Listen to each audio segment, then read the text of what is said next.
Om Swastiastu.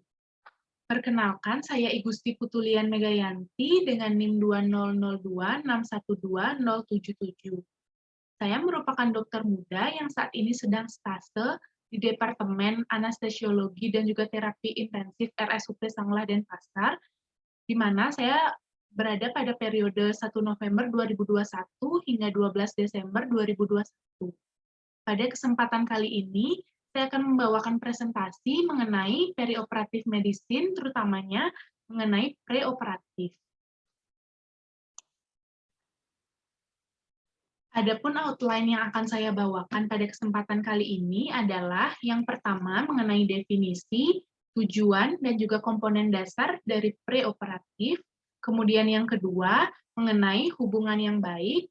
Kemudian yang ketiga mengenai anamnesis. Yang keempat pemeriksaan fisik. Yang kelima pemeriksaan penunjang. Yang keenam menilai risiko. Yang ketujuh informed consent. Dan yang terakhir premedikasi. Untuk yang pertama adalah mengenai definisi, tujuan, dan juga komponen dasar dari preoperatif. Adapun definisi dari preoperatif adalah langkah awal dari rangkaian tindakan anestesi yang dilakukan pada pasien yang direncanakan untuk menjalani tindakan operasi. Adapun tujuannya adalah yang pertama, untuk mengetahui status fisik pasien secara umum, kemudian yang kedua, untuk mengetahui jenis operasi yang akan dilakukan, kemudian yang ketiga, untuk menentukan jenis maupun teknik dari anestesi yang akan dilakukan, kemudian yang keempat, untuk menilai kemungkinan penyulit selama operasi maupun pasca operasi, kemudian yang terakhir adalah untuk mempersiapkan obat maupun alat untuk menanggulangi penyulit-penyulit yang mungkin timbul selama operasi maupun pasca operasi. Berikutnya mengenai komponen dasar, di mana untuk komponen dasar itu meliputi yang pertama ada hubungan yang baik antara dokter, pasien, maupun keluarga pasien. Yang kedua, anamnesis terkait penyakit. Yang ketiga, pemeriksaan fisik dan juga pemeriksaan penunjang. Yang keempat, penilaian terhadap faktor risiko pada pasien. Yang kelima, informed consent terhadap pasien dan juga keluarga. Serta yang terakhir, premedikasi. Berikutnya mengenai menjalin hubungan yang baik.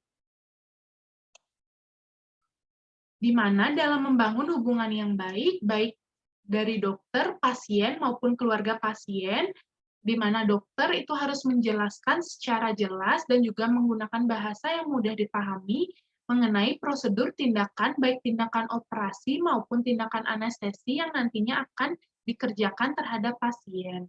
Kemudian yang kedua, menjelaskan risiko yang mungkin terjadi selama maupun setelah tindakan operasi. Kemudian yang ketiga, yaitu berdiskusi mengenai kecemasan pasien mengenai prosedur anestesi dan juga operasi, di mana membangun hubungan yang baik ini sangat penting dilakukan untuk membangun rasa kepercayaan baik antara pasien, dokter, maupun keluarga pasien, sehingga nantinya dapat menghindari hal-hal yang tidak diinginkan seperti misinformasi. Berikutnya mengenai anamnesis. Untuk anamnesis sendiri, yang pertama kita harus lakukan itu adalah menentukan apakah pada pasien ini dapat dilakukan autoanamnesis atau anamnesis langsung terhadap pasien, atau kita perlu melakukan heteroanamnesis, di mana heteroanamnesis ini dikerjakan apabila memang pasien tidak memungkinkan untuk dilakukan anamnesis.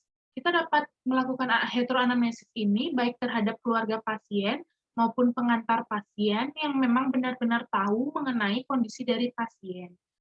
Kemudian kita tentukan mengenai identitas pasien, apakah sesuai identitas yang disebutkan dengan identitas yang kita miliki. Kemudian untuk anamnesis sendiri itu dilakukan menggunakan teknik Secret Seven dan juga Basic Four, di mana untuk Basic Four ini sendiri terdiri dari riwayat penyakit sekarang, riwayat penyakit dahulu, riwayat penyakit keluarga, dan juga riwayat sosial. Untuk riwayat penyakit sekarang itu terdiri dari yang pertama tentunya keluhan umum, di mana kita tanyakan pasien mengenai keluhan umum, keluhan yang utama yang menyebabkan pasien tersebut datang ke kita. Kemudian kita gali lagi mengenai lokasi keluhan yang dialami pasien. Kemudian yang kedua mengenai onset, sejak kapan pasien mengalami keluhan tersebut. Yang ketiga mengenai kronologi, bagaimana awal terjadinya atau munculnya keluhan tersebut. Kemudian mengenai kuantitas, di mana kita tanyakan apakah keluhan tersebut terjadi atau timbul secara terus-menerus atau hilang timbul. Apabila memang keluhan tersebut hilang timbul, maka kita dapat tanyakan mengenai durasi dan juga seberapa sering muncul keluhan tersebut. Kemudian kita dapat tanyakan mengenai kualitas keluhan secara subjektif terhadap pasien, kemudian faktor yang mungkin memperberat maupun memperingan dari keluhan tersebut, dan juga keluhan lain atau keluhan penyerta yang menyertai keluhan utama tadi. Kemudian, untuk riwayat penyakit dahulu, kita dapat tanyakan kepada pasien, apakah pasien pernah mengalami hal yang serupa sebelumnya? Apabila memang pasien pernah mengalami hal yang serupa, maka kita tanyakan apakah pada saat mengalami hal tersebut, pasien berobat atau tidak. Apabila memang mendapatkan pengobatan, kita tanyakan kembali bagaimana hasil dari pengobatan tersebut. Apakah pasien memang dapat membaik atau tidak. Kemudian pada riwayat penyakit dahulu juga kita tanyakan mengenai riwayat penyakit kronis yang dimiliki oleh pasien, di mana penyakit tersebut meliputi diabetes mellitus, hipertensi, maupun penyakit jantung. Kemudian berikutnya untuk riwayat penyakit keluarga, di mana kita tanyakan juga terhadap pasien, apakah keluarga pasien ada yang mengalami hal yang serupa atau tidak. Apabila memang ada yang mengalami hal serupa, kemudian kita tanyakan juga mengenai apakah ada pasien atau keluarga pasien yang mengalami keluhan penyakit kronis seperti diabetes mellitus, hipertensi, dan juga penyakit jantung. Kemudian untuk yang terakhir, riwayat sosial, di mana pada riwayat sosial kita tanyakan mengenai kebiasaan merokok dari pasien, berapa banyak dia merokok kalau memang pasiennya merokok, kemudian kita tanyakan apakah pasien mengkonsumsi alkohol maupun obat-obatan yang mungkin terlarang. Nah, pada kondisi emergensi, teknik anamnesis S7 dan juga B4 itu dapat diringkas menjadi EMPEL, di mana yang pertama meliputi alergi, kita tanyakan mengenai riwayat alergi, baik itu terhadap makanan, bahan kimia tertentu, maupun riwayat alergi terhadap pengobatan. Di mana hal ini penting dilakukan, terutamanya pada pasien yang memang memiliki alergi terhadap suatu obat anestesi tertentu. Kemudian untuk medikasi kita tanyakan apakah pasien memang rutin mengkonsumsi obat tertentu, kemudian apakah sebelumnya atau pasien ini memiliki riwayat konsumsi obat secara rutin. Kemudian untuk past illness kita tanyakan mengenai penyakit pasien sebelumnya, apakah pasien memiliki keluhan yang sama sebelumnya ataupun penyakit kronis sebelumnya. Kemudian kita tanyakan mengenai last meal, kita tanyakan kapan terakhir kali pasien makan, di mana hal ini ditanyakan untuk menentukan apakah kondisi lambung pasien itu dalam kondisi yang kosong atau tidak. Kemudian mengenai environment, kita tanyakan terkait kondisi pasien sebelum masuk ke rumah sakit. Berikutnya mengenai pemeriksaan fisik.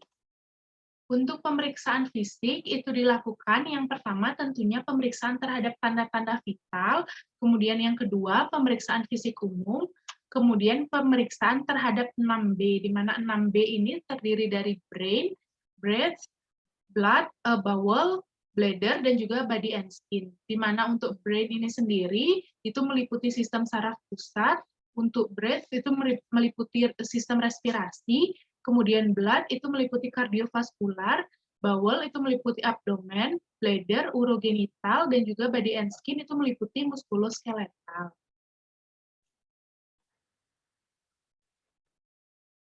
Berikutnya kita bahas satu persatu, di mana yang pertama mengenai tanda-tanda vital dan juga pemeriksaan fisik umum.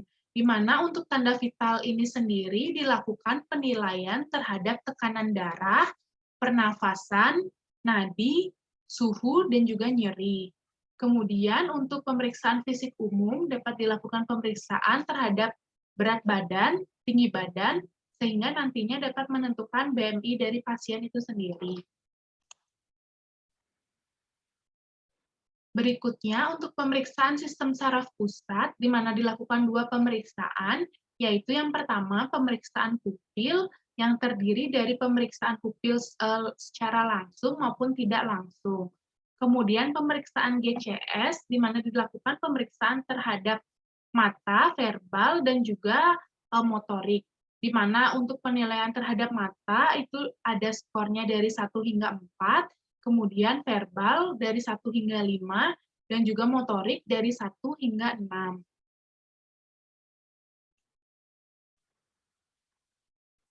Kemudian untuk respirasi, kita dapat nilai mengenai frekuensi pernafasan, kemudian suara abnormal pada pernafasan, saturasi oksigen, dan juga pemeriksaan jalur pernafasan itu melalui kriteria Lemon dan juga malempati.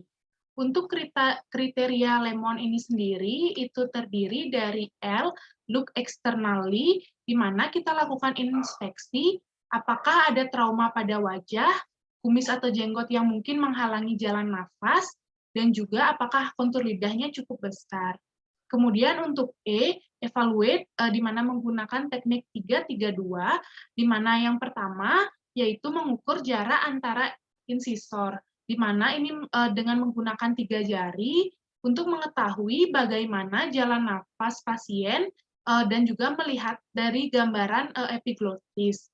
Kemudian untuk yang ketiga, rule yang ketiga, di mana mengukur jarak antara dagu sampai ke tulang hyoid, di mana menggunakan 3 jari. Kemudian untuk rule yang 2, di mana mengukur jarak tiromental untuk memprediksi lokasi dari laring terhadap dasar lidah dengan menggunakan bantuan 2 jari. Kemudian untuk kriteria Lemon yang M, di mana M ini untuk menilai malempati score, di mana pasien diinstruksikan untuk membuka mulut selebar mungkin, kemudian pasien diinstruksikan pada saat membuka mulut untuk tidak bersuara, kemudian kita posisikan mata antar pemeriksa dan juga pasien itu sejajar. Kemudian kita amati rongga mulut dari pasien, di mana untuk malempati score ini terdiri dari 4 kelas. Untuk kelas yang pertama, itu menggambarkan rongga mulut pasien yang terbuka airway-nya, dan juga kita dapat melihat gambaran dari palatum mole, uvula, dan juga tonsil. Untuk kelas yang kedua, kita dapat melihat gambaran palatum mole, uvula, tetapi kita tidak dapat melihat gambaran dari tonsil. Kemudian untuk kelas yang ketiga, kita dapat melihat gambaran dari palatum mole saja, dan juga sedikit gambaran dari uvula. Untuk kelas yang keempat, kita dapat melihat, kita hanya dapat melihat struktur lidah, karena struktur lidah ini cukup besar. Kelas 4 ini merupakan kelas atau kondisi terburuk. Kemudian untuk skor Lemon yang O itu adalah obstruction, di mana pada obstruction ini kita mengecek tanda-tanda kemungkinan adanya obstruksi jalan nafas, misal pada pasien yang mengalami epiglotitis, abses peritonsil, maupun pasien trauma yang mungkin menghalangi jalan nafas pasien. Kemudian untuk yang terakhir yaitu yang N, ada neck mobility, di mana kita instruksikan pasien untuk melakukan fleksi dan juga ekstensi dari leher untuk mengetahui apakah ada kesulitan maupun gangguan pada saat melakukan fleksi maupun ekstensi dari leher. Kemudian berikutnya adalah penilaian mengenai kardiovaskular, di mana penilaian ini kita dapat menilai tekanan darah pasien, sistolik dan juga diastoliknya, kemudian pengukuran nadi, dan juga penilaian suara abnormal pada kardio pasien. Kemudian untuk abdomen dan juga urogenital, di mana untuk abdomen kita nilai apakah bising usus pasien normal atau tidak, kemudian menilai apakah adanya tanda-tanda abnormalitas atau tidak. Untuk urogenital, kita nilai apakah pasien itu berkemihnya secara spontan atau dengan menggunakan bantuan kateter. Kemudian kita nilai produksi urin dari pasien. Untuk muskuloskeletal, kita dapat menilai pergerakan leher dan juga tulang belakang dari pasien, kemudian apakah ada tanda-tanda cedera servikal atau tidak. Untuk yang terakhir, pada muskuloskeletal, kita dapat menilai apakah ada edema pada pasien atau tidak. Untuk berikutnya adalah pemeriksaan penunjang, di mana pemeriksaan penunjang ini digunakan untuk membantu menegakkan diagnosis yang pasti dari pasien. Selain itu juga membantu untuk mengetahui risiko-risiko yang mungkin tidak terdeteksi pada saat kita anamnesis maupun pemeriksaan fisik. Adapun pemeriksaan penunjang yang biasanya dilakukan itu meliputi pemeriksaan darah lengkap, pemeriksaan tes fungsi hati, pemeriksaan koagulasi, X-ray toraks, dan juga elektrokardiografi atau EKG. Berikutnya, komponen berikutnya mengenai menilai resiko, di mana dalam penilaian resiko ini kita dapat dibantu dengan menggunakan klasifikasi dari ASA, di mana klasifikasi ini terdiri dari kelas pertama atau kelas 1, di mana pada status fisiknya pasien normal yang sehat, contohnya pada pasien yang memang bugar dan tidak ada riwayat penyakit kronis. Kemudian yang kedua adalah pasien dengan penyakit sistemik ringan, contohnya hipertensi esensial dan juga diabetes ringan. Kemudian yang ketiga, pasien yang mengalami penyakit sistemik yang berat yang tidak melemahkan. Contohnya pada pasien yang mengalami angina, insufisiensi pulmonar, baik sedang maupun berat. Kemudian untuk ASA kelas 4, di mana pasien dengan penyakit sistemik yang melemahkan dan merupakan ancaman konstan terhadap kehidupan. Di mana contohnya pada pasien yang memiliki penyakit paru pada stadium lanjut, kemudian ada pasien dengan gagal jantung. Untuk kelas yang kelima, itu meliputi pasien yang memang kondisinya sekarat, dan juga diperkirakan tidak akan bertahan selama 24 jam baik dengan maupun tanpa operasi. Contohnya pada pasien ruptur aneurism aorta, pasien dengan emboli paru masif. Kemudian ada kelas E, di mana pada kelas E ini merupakan kasus-kasus emergensi, di mana dilambangkan dengan huruf E. Komponen berikutnya itu meliputi informed consent, di mana informed consent ini dilakukan terkait tindakan yang akan dikerjakan, meliputi mekanisme yang akan dikerjakan, mekanisme tindakan, kemudian risiko dari tindakan yang dikerjakan, dan juga komplikasi kemungkinan yang terjadi setelah tindakan. Kita jelaskan kepada keluarga pasien secara jelas dengan menggunakan bahasa yang mudah dipahami, sehingga nantinya terbentuk kesepakatan antara keluarga, dokter, dan juga pasien untuk sama-sama mengerjakan tindakan tersebut. Berikutnya untuk premedikasi, di mana untuk premedikasi ini sendiri tujuannya adalah untuk mempersiapkan pasien dalam kondisi yang sesuai agar dapat dilakukan tindakan dengan baik dan juga mencapai hasil yang maksimal dan sesuai dengan harapan, baik harapan dokter, pasien, maupun keluarga dari pasien. Baik, demikian presentasi dari saya. Saya harap semoga presentasi ini bermanfaat bagi teman-teman yang menonton. Terima kasih. Om Santi, Santi, Santi.